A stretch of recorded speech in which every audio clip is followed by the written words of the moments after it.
السلام علیکم ورحمۃ اللہ وبرکاتہ۔ آج ہماری گفتگو کا موضوع ہے چینل اسلام کیا ہے، اس میں غسل کا طریقہ۔ غسل عام طور سے آدمی سمجھتا ہے کہ صرف نہانے کا نام غسل ہے، حالانکہ نہانے کا نام غسل نہیں ہے۔ غسل یہ تقرب الی اللہ کا ایک ذریعہ ہے، رضائے مصطفیٰ علیہ السلام کا ایک ذریعہ ہے، اور غسل ایک عبادت بھی ہے، اور غسل بدن کی طہارت اور پاکی کا ایک بہترین اعلی کار ہے۔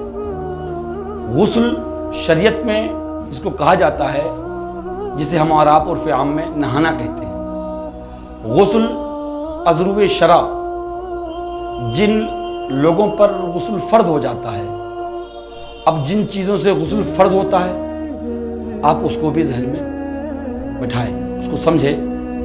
غسل فرض ہونے کے اسباب: شوہر کا اہلیہ محترمہ سے ملاقات کرنا، بدخوابی کا ہو جانا، جسم پر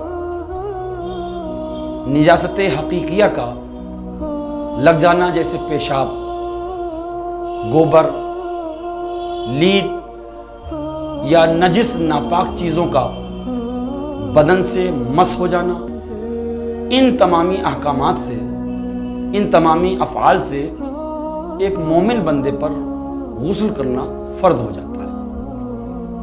اب جن لوگوں کے اوپر غسل فرض ہے، چاہے وہ فرضیت رات میں ہوئی ہو، عام طور سے ہمارے اور آپ کے لا علمی کی وجہ سے، توجہ نہ کرنے کی وجہ سے، اور تعلیمات اسلام سے ناواقف ہونے کی وجہ سے ہم اور آپ اس کو بہت ہلکا سمجھتے ہیں۔ جس شخص پر غسل فرض ہے اس کے لیے حکم ہے کہ وہ مسجد کے سامنے سے بھی نہ نکلے۔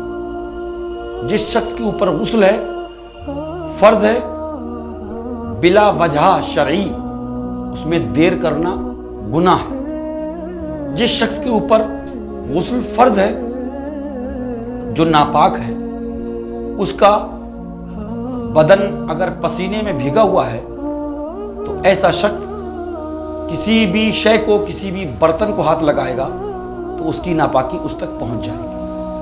گھر میں جب تک وہ رہے گا اس سے رحمت کے فرشتے اس گھر میں داخل نہیں ہوں گے۔ ناپاک شخص سے جو کرامن کاتبین جو ہر بندے کے کاندھوں پر رہتے ہیں، مومن بندہ جب ناپاکی کی حالت میں ہوتا ہے، جس پر غسل فرض ہوتا ہے، یہ دونوں فرشتے کاندھے سے جدا ہو جاتے، سیڈوں میں آ جاتے، ہٹ جاتے۔ ایک روایت میں یہ کہ ناپاک شخص سے نور ایمان نکل جاتا ہے، نور ایمان جسم سے الگ ہو جاتا ہے۔ ناپاک شخص جس پر غسل فرض ہے، وہ اگر کسی ایسی محفل میں پہنچا جو محفل ازرو شرع منعقد کی گئی، محفل میلاد ہے، محفل فاتحہ ہے، محفل خیر و برکت ہے، عرس کی محفل ہے، ان بابرکت محفلوں میں اگر وہ شخص پہنچ گیا تو صرف اس کے پہنچنے کی وجہ سے اس محفل کی قبولیت ختم کر دی جاتی ہے۔ کسی شخص کے انتقال پر اگر یہ شخص پہنچا جس پر کہ غسل فرض ہے، تو اس کی وجہ سے اس مرحوم جس کا جنازہ رکھا ہوا ہے، اس کے ارد گرد جو رحمت کے فرشتے ہوتے ہیں، اس انسان کے وہاں پہنچ جانے کی وجہ سے وہ رحمت کے فرشتے ہٹ جاتے ہیں۔ تو یہ شخص جس پر کہ غسل فرض ہے، اس پر لازم ہے کہ یہ اولاً سب سے پہلا جو کام کرے وہ غسل کرے۔ اب اس میں تاخیر کرے گا، دیر کرے گا تو یہ عند اللہ گنہگار ہے۔ اب غسل باتھ روم میں جا کے ٹنکی کھول کر بیٹھ جانے کا اور جسم کو بھگونے کا نام ہے، یا لوٹا بھر کے سر پہ ڈالنے کا نام ہے؟ نہیں، بلکہ اسلام نے ناپاکی سے پاک ہونے کے لیے گندگی سے اچھائی میں آنے کے لیے طریقہ رکھا ہے، اور اس طریقے اسلام میں جس کو ہم اور آپ غسل کہتے ہیں، دنیاوی اعتبار سے، سائنسی اعتبار سے اس میں بے شمار خوبیاں ہیں، ہم اور آپ نہیں سمجھتے اس کو۔ سب سے پہلے اسلام کا حکم ہے کہ جس پر غسل فرض ہو، جس کے اوپر غسل فرض ہے، وہ ناف سے نیچے کے حصے کو تہبند، گھٹنے جس کو ہم اور آپ کہتے ہیں، یہ ستر عورت ہے، اس کا چھپانا فرض ہے۔ غسل خانے میں ہو، باہر ہو، کہیں بھی ہو، اس انسان مسلمان کو ان گھٹنوں کا چھپانا فرض ہے۔ اگر وہ بند باتھ روم میں نہا رہا ہے تو گھٹنے کھل جائیں، کوئی حرج نہیں ہے۔ اب وہ نہا رہا ہے، اگر کھلے میں ہے تو تہبند باندھ لے جس سے اس کے گھٹنے دونوں چھپے رہے۔ باتھ روم میں ہے، اندر سے بند کر لے تو گھٹنوں کا کھل جانا اس کے لیے نقصان دہ اور مضر نہیں ہوگا۔ اب ناف سے نیچے کے حصے کو ہم اور آپ بہت اچھی طریقے سے دھوئیں۔ اس کے بعد جس جگہ پر ہم نے بیٹھ کر اپنے اس ناف کے نیچے کے حصے کو دھویا ہے، اس جگہ پر ہم پانی ڈال کر اس کو بہا دیں۔ جس برتن سے ہم نے اور آپ نے یہ حصہ دھویا ہے، اس کو بھی ہم اور آپ برتن کو دھو لیں۔ اس کے بعد پونچوں تک، گٹوں تک اتنے ہاتھ 3 مرتبہ دھوئے، یہ سنت ہے۔ اب غسل کا پہلا فرض جو ہے وہ 3 بار کلی کرنا ہے۔ عام طور سے گٹکا ہم لوگ کھاتے ہیں، پان کھاتے ہیں، یا اور کوئی سخت چیز کھاتے ہیں جس کی وجہ سے دانتوں کے بیچوں میں وہ سخت چیز پھنس جاتی ہے۔ ہم اور آپ کلی کرتے ہیں، وہ پانی دانتوں کی جڑوں تک نہیں پہنچتا، جبکہ ان کھلی ہوئی جڑوں تک پانی کا پہنچانا غسل میں فرض ہے۔ غسل کا پہلا فرض ہے کلی کرنا، اور یہ کلی اگر روزہ نہ ہو تو غرارہ کرے، پورے منہ کو اچھی طریقے سے 3 مرتبہ، یہ پہلا فرض ہے، یاد رکھیں یہ پہلا فرض ہے۔ دوسرا فرض ناک میں پانی ڈالنا۔ اب ہم اور آپ پانی چلو میں لے کے ناک میں ڈالتے ہیں، یہ کافی نہیں ہے، بلکہ ہمارے اور آپ کے ناک کے اندر جہاں تک نرم ہڈی ہے وہاں پر جو کیچڑ، گندگی اور میل لگ جاتی ہے، غسل والے کے لیے فرض ہے، کیونکہ یہ غسل میں دوسرا فرض ہے۔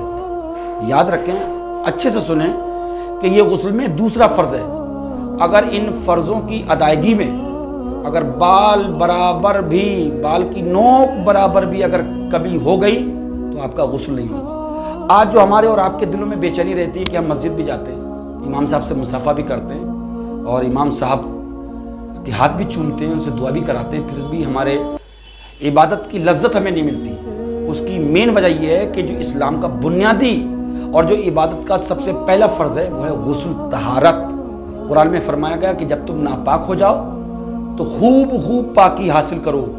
اللہ تعالیٰ پاک صاف لوگوں کو پسند فرماتا ہے، اور پاکی سے ہی دل کو چین اور قرار ملتا ہے۔ ناپاکی بے چینی پیدا کرتی ہے، پاکی طہارت یہ دل کو چین اور سکون دیتی ہے۔ اب آپ شرعی اعتبار سے جب غسل کر لیں گے، اس کے بعد پھر شرعی اعتبار سے وضو کر لیں گے، اور پھر آپ شریعت کے دائرے میں رہ کر جب پہلا سجدہ کریں گے تو انشاءاللہ اسی کی برکت سے آپ کا سجدہ آپ کے دل کے لیے سکون قلب بھی ہو جائے گا اور رب کی بارگاہ میں قبول بھی ہو جائے گا۔ دوسرا فرض میں نے بتایا آپ کو، ناک میں پانی ڈالنا۔ ناک میں کیچڑ وغیرہ لگائے، میل ہے تو آپ کو اس کو چھڑانا فرض ہے۔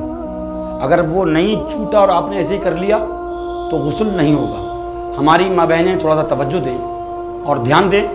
ہم اور آپ جو ناخن پالش لگا لیتے ہیں، ہماری ماں بہنیں جو آٹا گوندتی ہیں تو بسا اوقات ان کے ناخنوں کے جڑوں میں آٹا خشک ہو جاتا ہے، پیوست ہو جاتا ہے۔ ہماری ان ماں بہنوں پر فرض ہے کہ وہ اس کو چھڑائیں۔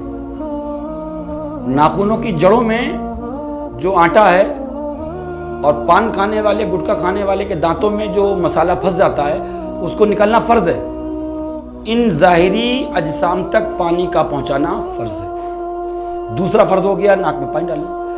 تیسرا جو فرض ہے اسلام کا غسل کا اسلام میں آخری، وہ ہے سر سے لے کر اور پاؤں کے تلوے تک 3 بار میں ایسا پانی بہانا کہ جس سے آپ کا پورا بدن تر ہو جائے اور سوئی کی نوک برابر بھی جگہ بدن میں خشک نہ رہے۔ اب سنت کیا ہے؟ سنت طریقہ یہ ہے کہ پہلے دہنے موڈے پہ پانی ڈالے، پھر اس کو ملے، بغلوں میں ہاتھ ڈالے، ناف، عام طور سے ہم لوگ آپ توجہ نہیں کرتے، ناف کا اندرونی جو حصہ ہے انگلی ڈال کر اس کو تر کرنا، پانی کا کی تری پانی کا پہنچانا فرض ہے۔ پھر بائیں مڈے پہ ڈالیں، اس کے بعد پھر سر پہ ڈالیں، اس کے بعد پھر دہنے پہ، پھر بائیں پہ، پھر سر پہ 3 مرتبہ آپ اپنے بدن پر پانی اس طرح ڈال دیں کہ آپ کا بدن پورا پانی سے تر ہو جائے، پانی بہہ جائے۔ یہ غسل کا تیسرا فرض ہے۔